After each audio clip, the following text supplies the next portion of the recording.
Tous les jours, c'est le même rituel pour Gervane, boire du rooibos. Elle a découvert cette boisson rouge il y a quelques années et depuis, elle ne peut plus s'en passer. C'est un goût extrêmement délicat, c'est tout un nuage de saveurs, c'est extrêmement rond en bouche et très parfumé.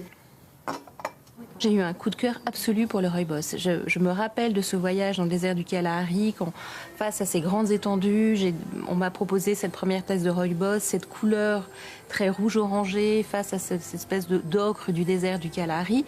Ça a été une rencontre absolument extraordinaire.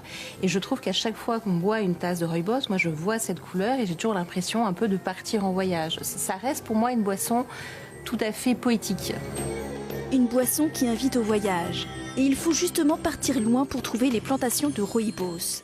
Cette plante ne pousse qu'en Afrique du Sud, dans une région montagneuse, dans l'arrière-pays du Cap.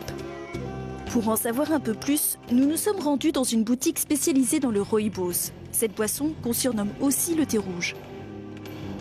Le rooibos n'a rien à voir ni avec le thé ni avec les infusions. C'est une catégorie à part entière de boissons.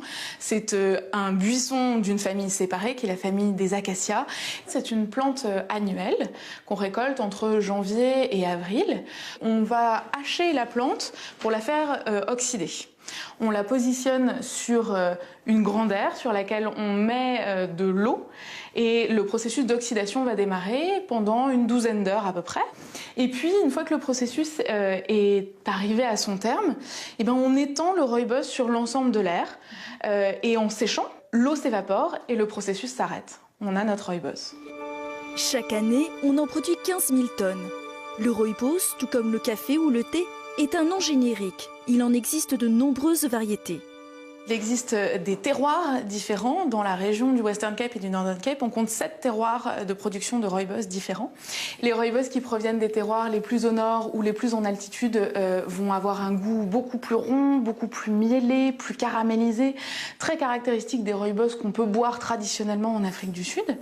Là où des rooibos qui proviennent de terroirs plus au sud, plus bas en altitude, comme ceux qui sont ici, ont des goûts qui sont plus fleuris, fruités, plus légers et moins épais en texture. Chaud, froid ou encore glacé, le rooibos peut se boire toute la journée et se prépare comme du thé.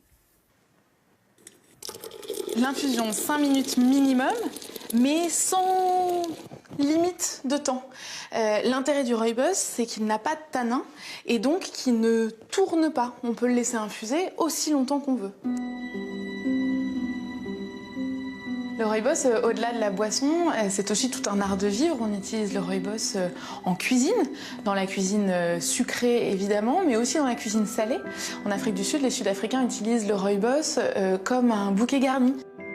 Le rooibos ne contient ni théine ni caféine. Résultat, il est bu aussi bien par les adultes que les enfants. Cette boisson a également d'autres vertus. Elle est riche en antioxydants, en sels minéraux et favorise aussi la fixation du fer.